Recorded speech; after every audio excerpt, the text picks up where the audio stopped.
From the opinion pages of the Wall Street Journal, this is Potomac Watch. Senate Minority Leader Mitch McConnell causes a stir among Republicans by saying the party might not take the Senate in November, in part because candidate quality, quote unquote, matters. Donald Trump fires back, in part because the candidates who are struggling in some of these races are those he supported in the primaries. Meanwhile, those candidates are now seeking help from, wait for it, Mitch McConnell's super PAC to rescue their campaigns. Better call Mitch seems to be the phrase of the hour here. Welcome. I'm Paul Gigot with Kyle Peterson and Joe Sternberg. We're all of the Wall Street Journal opinion pages. As Labor Day and the start of the fall midterm election begins in earnest, there's a real concern among Republicans that their prospects for retaking the U.S. Senate this year, even in what should be a really, really good Republican political year, midterm with a president of the opposite party in office. Currently, the Senate is 50-50, giving the edge to Democrats with Kamala Harris breaking ties. That's allowed them to pass two enormous spending bills, the $1.9 trillion number in March 2021, and now, more recently, the Inflation Reduction Act. So 51 senators for Republicans is very important if you want to have a say in the agenda, in addition to whatever happens in the House. But polls are showing that Republican candidates in some of the key races are trailing. Let's listen to Mitch McConnell last week with what he said that caused so much heartburn. Yeah, I think that there's probably a greater likelihood the House flips than the Senate. Senate races are just different. They're statewide. Candidate quality has a lot to do with the outcome. Right now we have a 50-50 Senate and a 50-50 country, but I think when all is said and done, it's all likely to have an extremely close Senate, either our side up slightly or their side up slightly.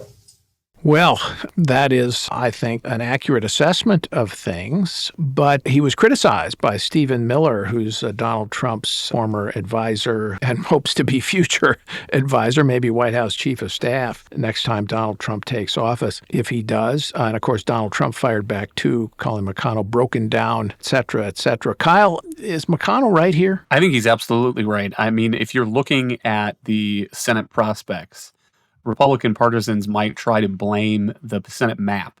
So Republicans this year have 21 seats they hold that are up for election, and Democrats have only 14.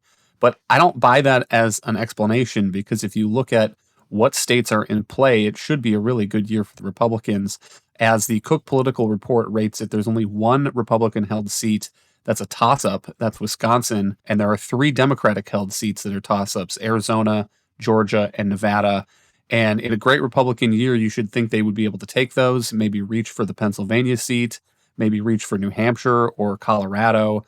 But candidate quality is a big deal, and I don't think there's a real argument that it's not. And you can look at the whole string of Republican races that have been lost in the past because of poor candidates. And the one that we can start with, maybe because it's the funniest, is Christine O'Donnell in Delaware, who was, really untested candidate. There was some video surfaced about how she had dabbled in witchcraft, she told somebody like years earlier.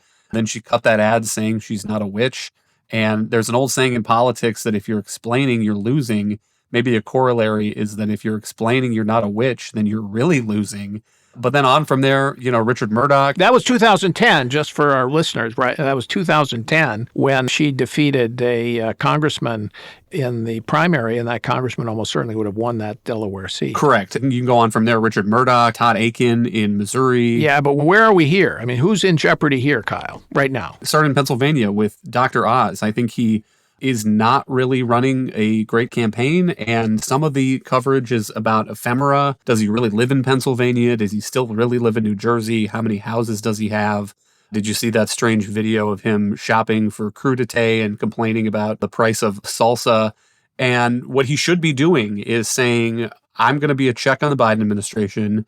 And the other guy, John Fetterman, the Democratic nominee, is a vote for Medicare for all. He wants to make private health insurance illegal. And what I'm going to do is if you like your doctor, you can keep your doctor. And I actually mean that. That's what he should be making this election about. Yeah, Joe, the Oz race versus Fetterman, I think, is significant in a couple of ways. One, Oz won very narrowly over the other candidates, including the investment banker David McCormick, in large part because Donald Trump endorsed Oz at the end. So this is very much a Trump-anointed candidate. So there's that.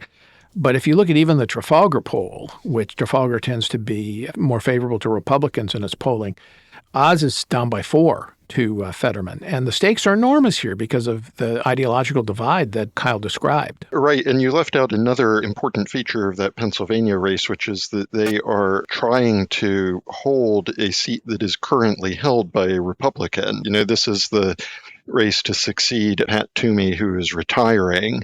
So this should be something where, a Republican has won that Senate seat before. This is a state that has been pretty finely divided in recent presidential elections, so there is definitely a lot of potential for Republicans to pick up that seat, and yet they can't do it. And the reason that they are struggling here is this insistence among a part of a base, and remember, it's really only a plurality of the base. It's not even the majority of the Republican electorate in a state like Pennsylvania that seems to be fixated on relitigating 2020 instead of figuring out what do we have to do to ride what should be a Republican wave this year. Yeah, that seems to be the case in more than Pennsylvania. Take a couple of those states that Kyle mentioned. Georgia, the field was cleared for Herschel Walker, the former football great, but he's a novice candidate against Raphael Warnock, the sitting senator. In Arizona, Blake Masters, an outsider who, backed by Peter Thiel, won, also endorsed by Donald Trump. Trump helped keep out, clearly, who would have been the best candidate for the Republicans, Doug Ducey, the governor, being recruited by Mitch McConnell.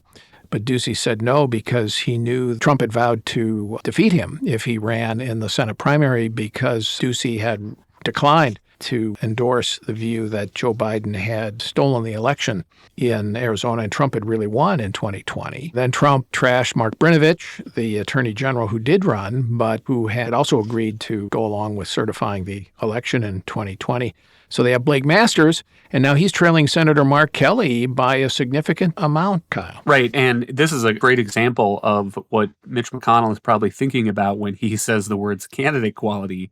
Because if you are facing an incumbent in a swing state like Arizona, it seems like the smart move would be to nominate a Republican politician who has a history of winning the state and winning the state big. You look at Doug Ducey, popular governor, won re-election in 2018 with 56% of the vote to the Democratic nominee's 42%. And I don't recall, to be honest, whether that was a token opposition candidate or if that was considered to be a real competitive race.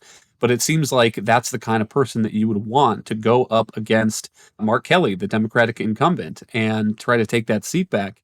The other thing that I would point to with regard to these relitigating of 2020 is it also seems to me to be an enormous waste of time and energy and resources. And I will point to Kansas. So recall there was this abortion referendum in Kansas recently, and the pro-abortion rights side won that 59% to 41%.